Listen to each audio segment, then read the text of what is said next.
السلام عليكم ورحمة الله وبركاته، ازيكم يا جدعان؟ عاملين ايه؟ معاكم هارلي محمود ورجعت لكم بفيديو جديد. بس قبل ما نشرح فكرة الفيديو بتاعت النهارده أهم حاجة ما تنسوش تعملوا لايك وشير وسبسكرايب وتفعل زر الجرس عشان كل ما انزل فيديو يوصلك وتصلوا على النبي تحت في الكومنتات. طب يا جماعة فكرة الفيديو بتاعت النهارده وهي فكرة غريبة شوية. أنا عايز أقول لكم كل سنة وانتم طيبين. طبعا شهر رمضان قرب جدا، احنا النهارده 29 شعبان وانا حرفيا يا جماعة بصور لكم قبل الرؤية. طبعا كلكم عارفين ان احنا النهارده هنشوف الرؤية ونشوف رمضان هل بكرة ولا يوم الخميس.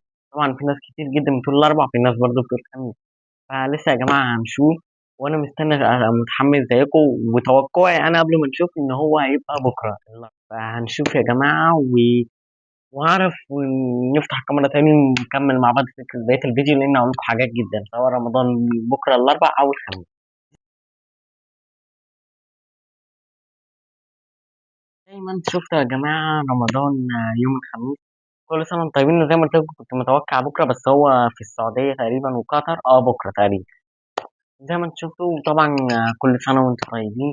عايزكم بقى يا جماعة تنتظروا المفاجآت اللي جاية في رمضان. أنا عايز أقول لكم في شوية مفاجآت وخروجات. وأهم حاجة ما تنسوش المسلسل يا جماعة، مسلسل قناة يوميات هارلي. قناة يوميات هارلي يا جماعة هتلاقوها في أول كومنت ولينك تحت في الديسكريبشن.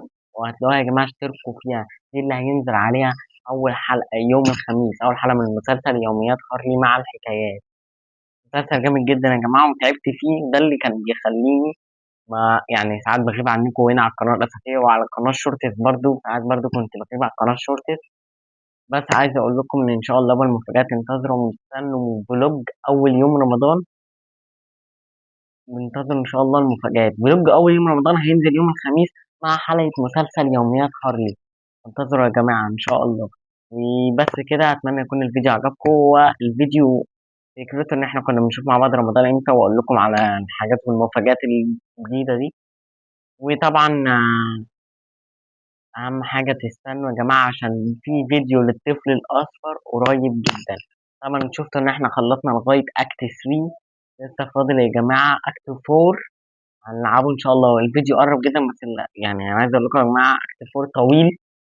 وتقريبا هيتقسم على فيديوهين تقريبا، يعني تقريبا ممكن يتقسم على فيديوهين.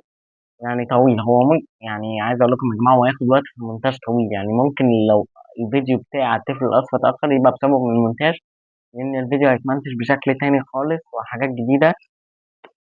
بس وقولوا لي بقى عايزين فيديو الطفل الأصفر ينزل في رمضان ولا لأ؟ يعني احنا ممكن كده ننزله ايه في الأسبوع الجاي، الأسبوع اللي بعده، على حسب ما يخلص. بس إن شاء الله انتظروا.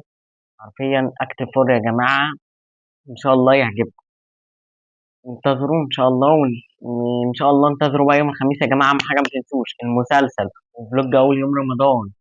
وبس كده يا جماعه، كان الفيديو بتاع النهارده خلص. اهم حاجه ما تنسوش تعملوا اللايك والشير والسبسكرايب وتفعل زر الجرس عشان كل ما انزل فيديو يوصل. ولو ما شفتش الفيديو اللي فات هتلاقيه تحت في الديسكربشن. واهم حاجه ما تنساش بقى تخش جروب الواتساب بقى والانستجرام والقناتين، كله هنا النمبر ده تحت في الديسكربشن. بس كده. سلام.